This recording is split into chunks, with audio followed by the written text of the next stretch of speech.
Okay, a lot to dive into in this forecast, so stay tuned here. Surf flying Cayucas looking like that today. So a day after our storm exited and we saw plenty of sunshine outside of a lot of low cloud cover in the interior valleys. If you watched yesterday, that was fully expected. I think we could see a return of some of that tonight. We have some advisories in place. The high surf advisory for the west-facing beaches has been extended until 2 o'clock on Friday. So even though the current swell is dissipating at around 9 feet, it will build again, rising 8 to 12 feet. So that's on west and northwest faces. We've got a frost advisory in place for the central coast and for the south coast. The coldest temperatures will be in the Santa Ynez Valley, where we could see some lows down into the 20s. That can damage plants, and think about those pets that have to stay outside. Okay, beyond KSBY, Michelle Sherman out looking at the tide pools up along the north coast.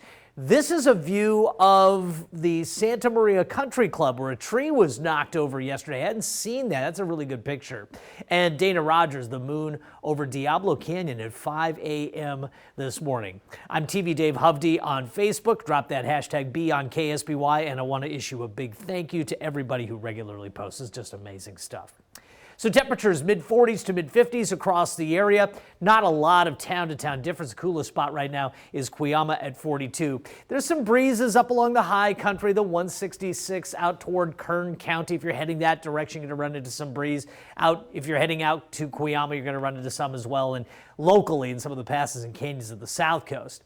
So coastal valleys, as we get going again tomorrow, we could see some patches of low clouds and wind-sheltered valley spots with local frost working back up to the mid-60s again. The interior valleys, same story. Could see some of those low clouds. It's going to be very cold in some of the interior valleys, down into the 20s. Some other places in the interior will be in the 30s, but working back towards 60 degrees. The south coast is a bit milder. Again, there will be patches where we can see frost, but mid-60s in the offing for the south coast tomorrow. Ridge of high pressure is in place now. Not a big transition in terms of wind.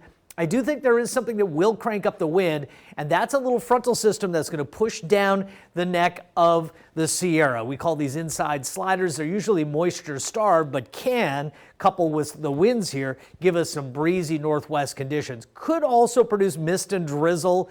Some models are suggesting that, but if anything, it's going to be extremely light.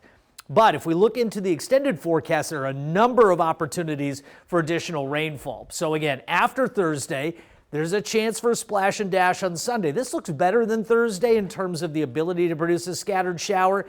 Then, following up, we've got another system on Tuesday. After that, we've got another system on Wednesday. After that, we've got another system possibly for Friday into next weekend.